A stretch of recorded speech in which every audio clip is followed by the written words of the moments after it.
As I mentioned earlier, GASB issued its suggested guidelines for voluntary reporting for SEA performance information in 2010.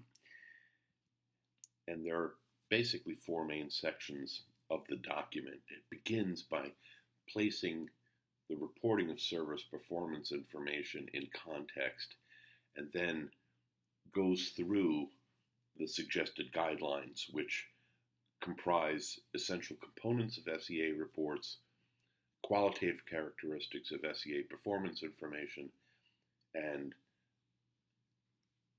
essentially rules or best practices for effective communication of SEA performance information. It's important to remember that even though SEA reporting, or the collecting of performance information and the reporting of it, in and of itself is valuable.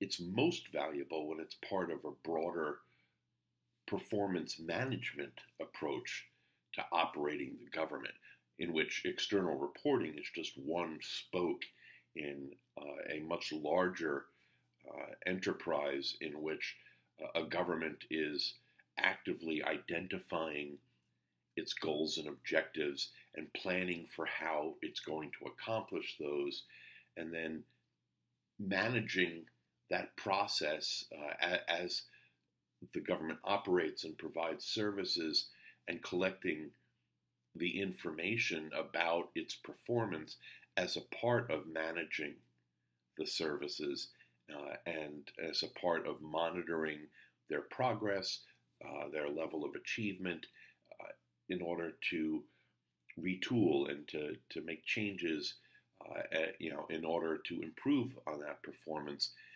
And external reporting is then, not ancillary to it, but it's almost a separate thing, in which this is where the government is demonstrating to the public what it's done with their scarce tax dollars and other resources, but it's an outgrowth of this larger and much more involved process of actively planning and managing the provision of services to the public. There are four essential components of SEA reports: purpose and scope, major goals and objectives, key measures of SEA performance, and discussion and analysis of results and challenges. And one thing to keep in mind before I jump into these is that essentially what these suggested guidelines are trying to do is help governments to effectively report on their SEA performance information. And so these essential components of an SEA report, the things that an effective SEA report, or an SEA report that effectively communicates SEA performance information to the public, would have these four features. It may have other features as well, but these four, based on the GASB's research and monitoring, it decided were essential to an effective report. Sorry, I jumped ahead of myself.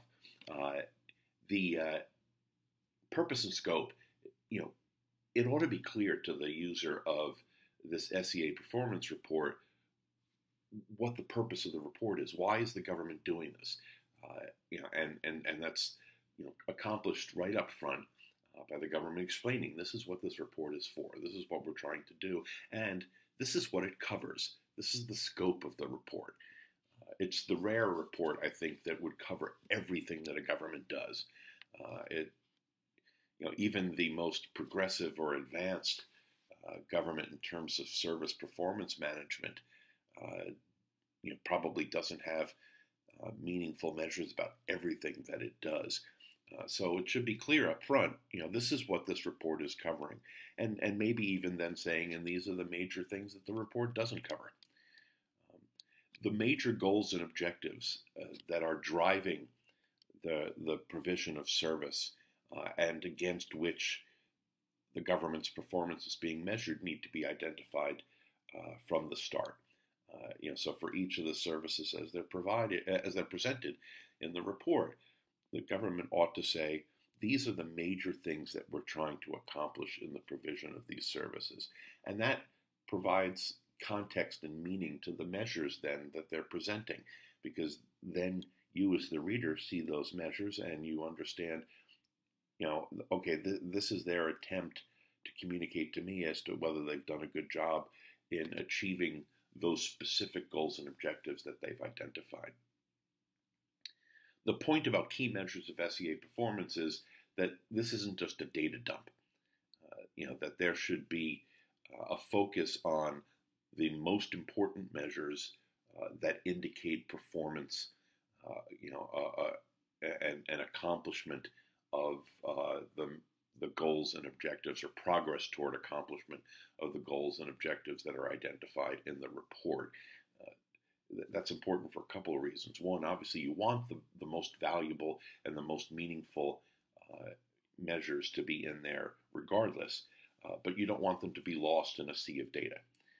And there's a point that I will make later on from the guidelines about varying levels of detail, and it may be that a government in its reporting can make all the data that it collects regarding its services available, but not necessarily in the main report that it's presenting to the public.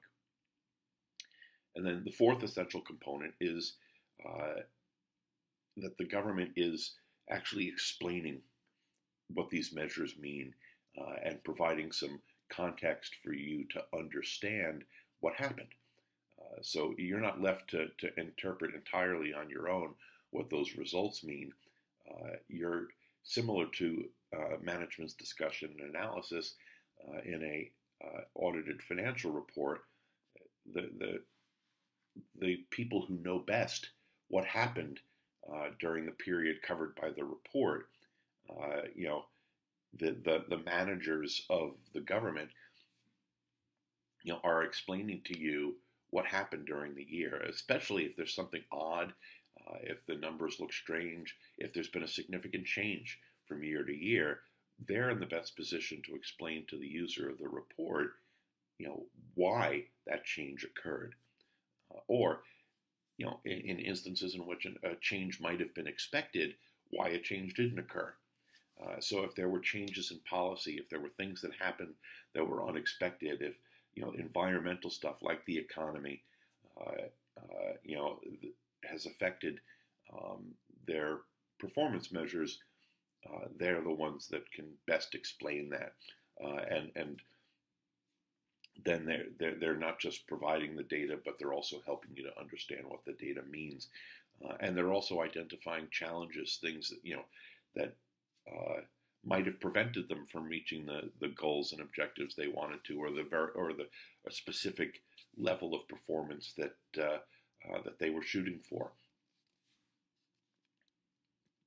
The second group of suggested guidelines are qualitative characteristics that SEA performance information should have if it's going to be reported in an external report like this. These are the same 6 qualitative characteristics that are identified in GASB Concept Statement 1 for all general purpose external financial reporting information. And I think most of them are relatively straightforward, but let's go through each of them a little bit, talk about each one of them a little bit. Relevance. This, I think, kind of ties into that key performance measures suggested guideline.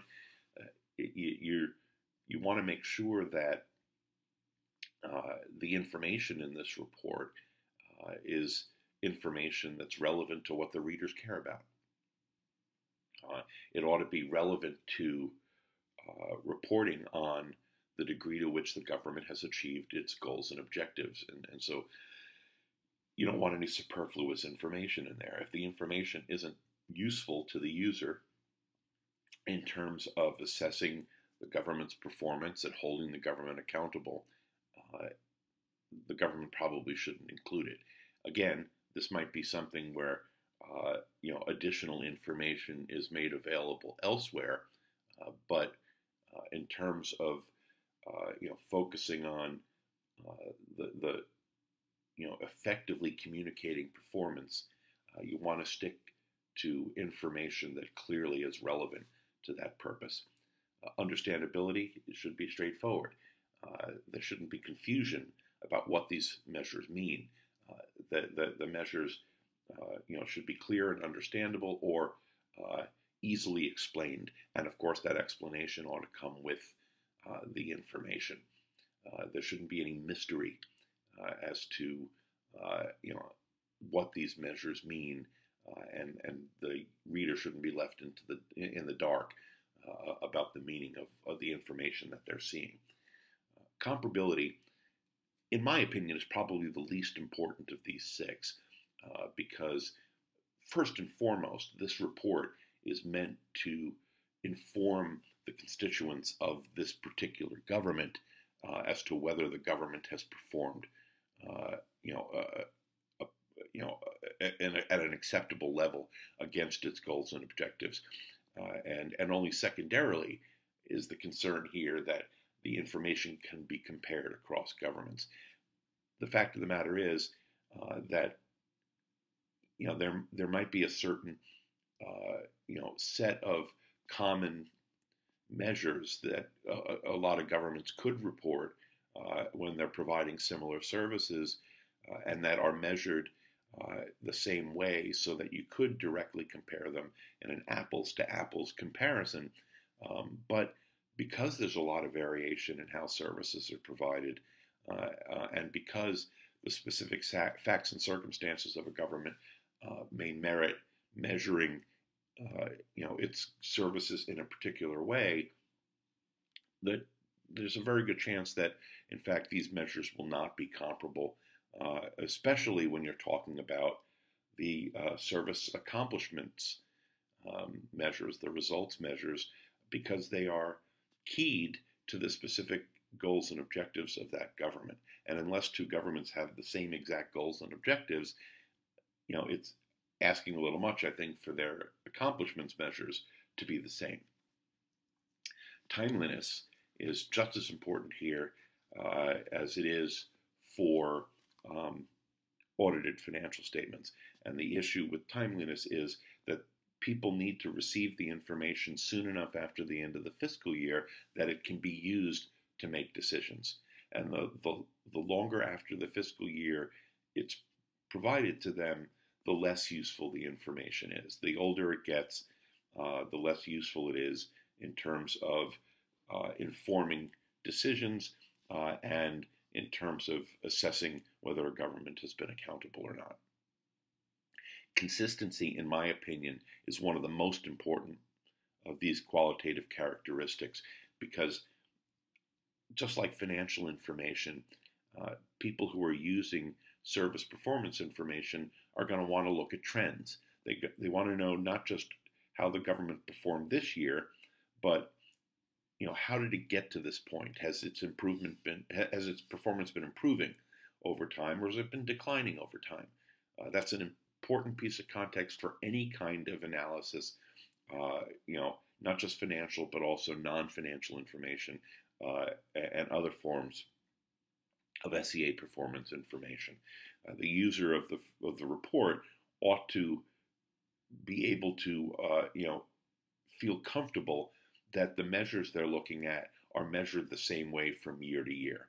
And if there is a change in how they're measured, it's a change that was made for the better, because it improved the informativeness, to make up a new word, or improved the other qualitative characteristics, made the measure more relevant or more understandable or more comparable or more timely, and in a way and to a degree that justifies negatively affecting the ability to track that measure over time. And certainly, if any changes are made, clearly identifying the nature of the change that was made, so that the user of the measure understands that this, may not be comparable to prior years, or in fact is not comparable, and the manner in which it has changed. And then lastly, reliability.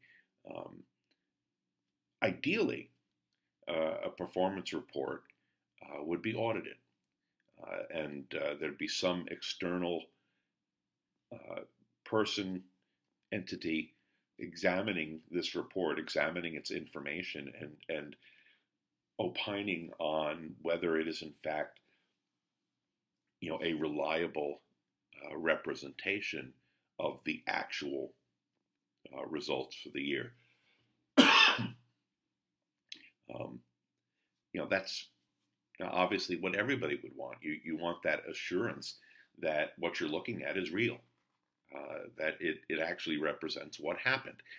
Um, in fact, very few governments have their service performance reports audited. And so it's incumbent upon the government to take measures to ensure the reliability of its measures, and to do things internally that can help to provide that kind of assurance that the measures were obtained, in an objective and bias-free manner. And then lastly, there are 3 guidelines related to effective communication of service performance information in general. Intended audiences means that the report is prepared with its intended audience in mind. It isn't, just a slapdash accumulation of information, but the government is thinking actively about who it's aimed at, what their level of sophistication is, what their interests are, what they care about, to ensure that the report is focused on the things that are most important to the people or entities that the report is intended for. And so, if it's a report that is intended for the general public, it ought to be prepared, being mindful of their degree of knowledge about services, and providing an adequate level of explanation that is understandable to a layperson, rather than what you might expect to see if it were a report to an oversight body that monitors a particular service, and that has the experience and understanding to look at that performance information in a way that allows it to regulate or oversee a particular service or a particular type of government.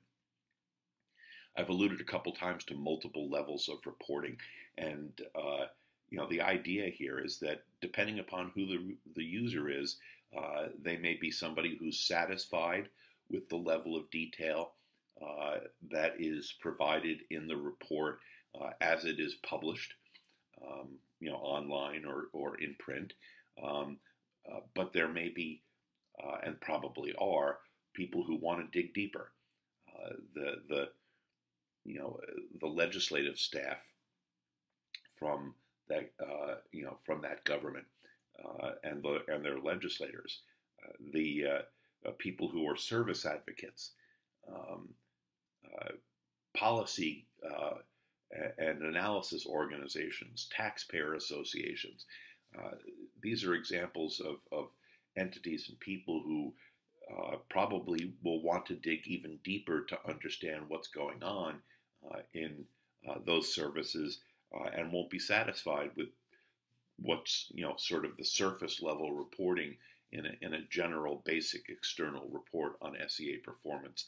And so the way to best meet this guideline is for the government to make this information available online, and provide users of the information the ability to drill down deeper if they want to go deeper.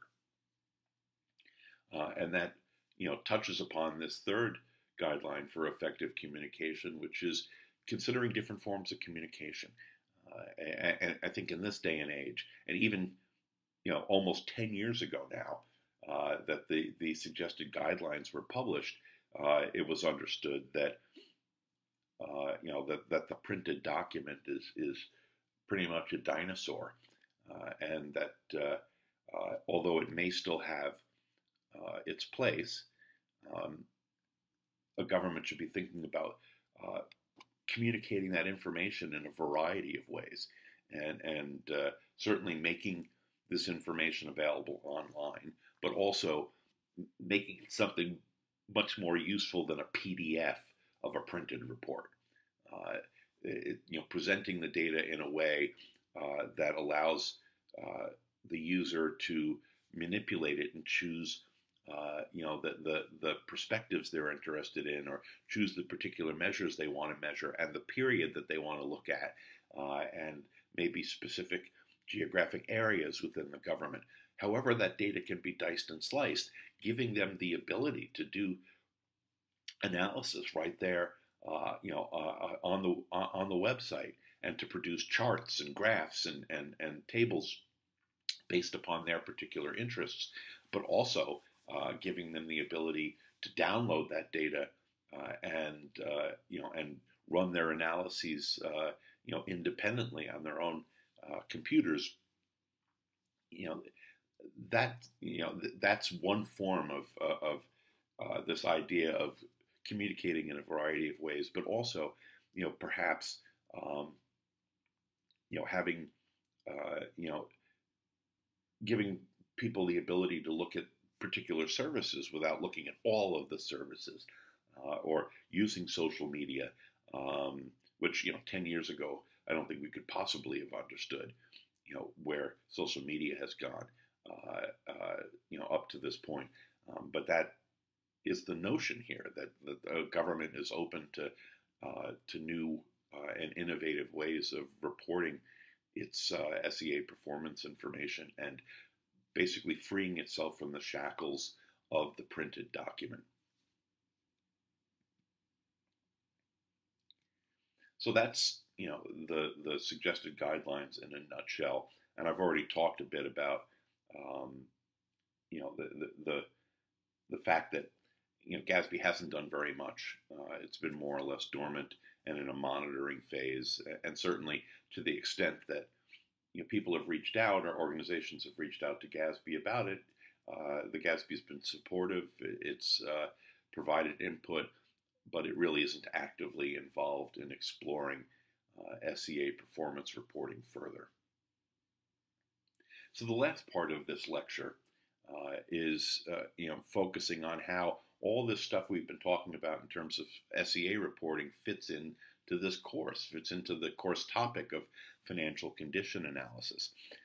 And I'll remind you, going way back to the beginning of the semester, when I defined economic condition as GASB has envisioned it, this comprehensive notion of the financial health of a government. And it has three components, one of which is service capacity, a government's ability and willingness to meet its service commitments on an ongoing basis.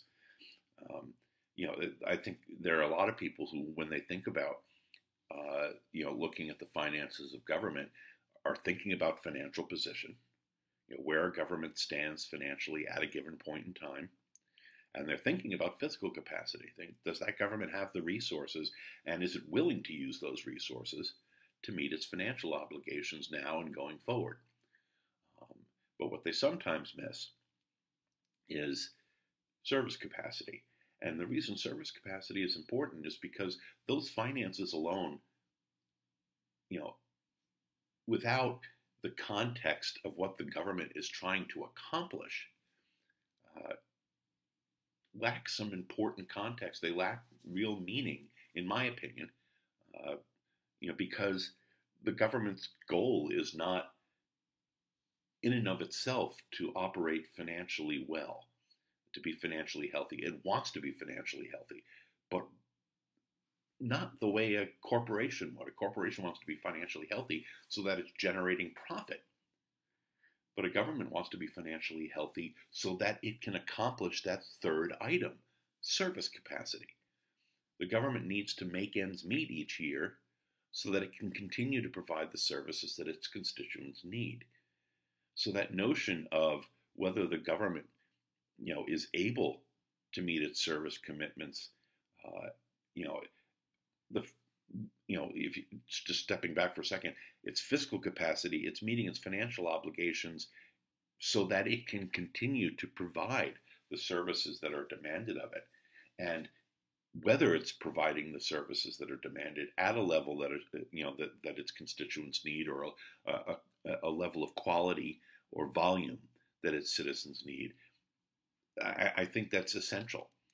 And it's difficult for me to imagine the value of looking solely at their financial performance. And I think even when you're talking about uh, credit analysis in the municipal bond industry, um, it's a key part of that, even if most analysts wouldn't identify it quite this way. So if you were just to say to them, do you care about a government's service capacity, its ability and willingness to meet its service commitments, they might, immediately say, all I care about is that they can repay their debt. And that's not quite true. It would be, even for somebody who's looking at general obligation or tax-backed debt, that may not. They may say that, it doesn't matter how they perform. I just want to know that they're going to have enough money. Well, whether they have enough money clearly is tied to how they perform. Because if a government doesn't do a good job of providing services, people aren't going to want to live there. People are not going to want to send their kids to school there. Corporations and businesses and not-for-profits and institutions are not going to want to locate there. If crime is really high, if the streets are dirty, if the fire department doesn't respond quickly to emergencies, if the educational institutions are not doing a good job of preparing kids for college or for jobs, if it's if their hospital is not, has a high mortality rate. These are things that are important because they affect whether the government is going to have the types of resources it needs. If people and businesses aren't willing to locate there, that clearly is going to affect the tax revenues of that government. And if the tax revenues are negatively affected, that negatively affects their ability to repay debt. If crime is high, there are a whole bunch of ancillary problems that the government is going to have as well. For instance, if people are routinely subjected to violent attacks, if muggings and other forms of violent attacks are on the rise, well, for one thing, those people are going to need medical treatment. They may have other needs in terms of coping with that. The even just within the police department, the need to apply resources to deal with that problem means those resources can't be used elsewhere. It's somebody who has been attacked and injured badly may not be able to work. They may require some, type of income support, and maybe some other, ongoing physical support.